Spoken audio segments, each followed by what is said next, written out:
you're watching this, there's a good chance that something in your life isn't working. Maybe it's your job, the city that you're in, or maybe you can't name it exactly. You just know that the version of your life you're currently living isn't the version that you want. I've rebuilt my life from scratch twice now. Once felt like a crisis, the second felt like a choice. Today, I wanted to share what I actually learned from doing it.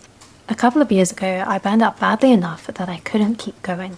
I left a job I worked hard to get, and after a trip to Australia, my partner and I decided to move there with no job signed up, no plan, and no idea whether it would actually work. That reset forced me to be really intentional about what I built. And what I found is that most people, when they decide to start over, they rebuild the same life that they left. Different city, different job title, same patterns, same stress, and same result.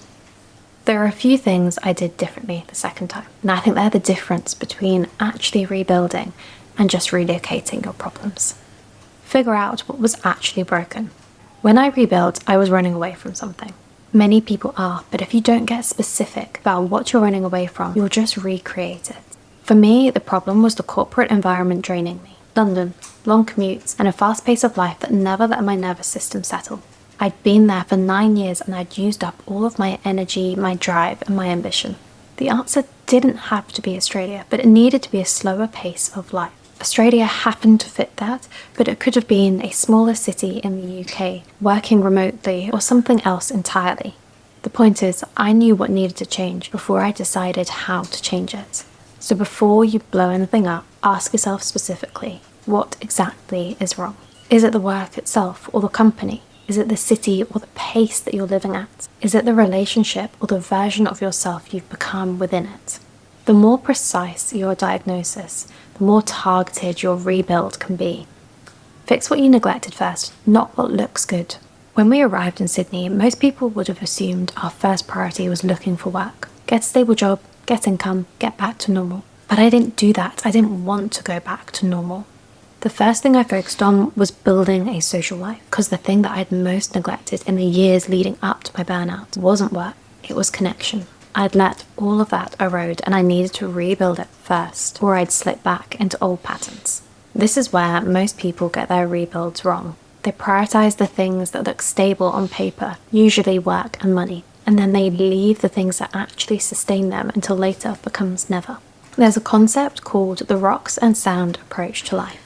The idea is if you fill a jar with sand first, the bigger rocks won't fit. But if you put the big rocks in first, then the sand fills in around them.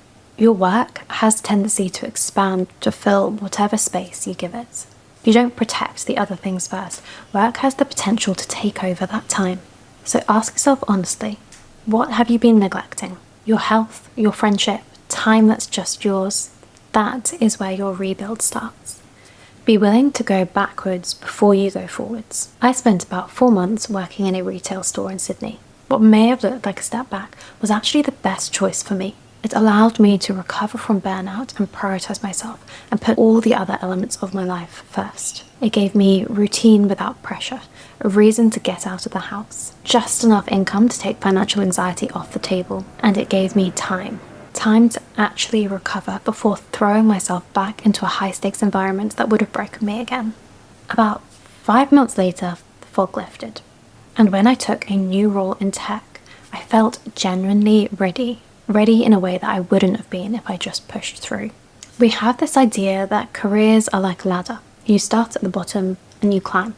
Going backwards or a step down feels like a failure, but that framing is wrong. Careers are not linear, and the idea that every move needs to be upward is what's keeping people stuck in roles that are slowly breaking them. Sometimes the most strategic move is to take a step back as a bridge to whatever your new life will be. Build everything else around those foundations. Once the big things were in place, everything else fit in around them. Exercise had always been important to me, so once we were settled, I found gym classes and I started going to yoga. My partner and I explored the city at the weekends, went for long walks, and enjoyed sitting on the beach. Small things. None of them planned. They just naturally found their way in because there was space. Moving to a new country and a new city meant that our lives were quieter, more empty, and more free. Will life be like this forever? Probably not. But is it what I needed at this stage of my life? 100%. A rebuild isn't one single decision. A sequence of smaller ones made more carefully than the ones that got you here. Get clear on what needs to change. Prioritize what you've been neglecting. And don't be afraid to slow down before you speed back up. The goal isn't to get back to where you were. It's to build something better.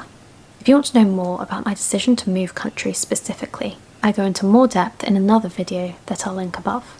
If you're sitting with that question of whether to make a big change at all, start there.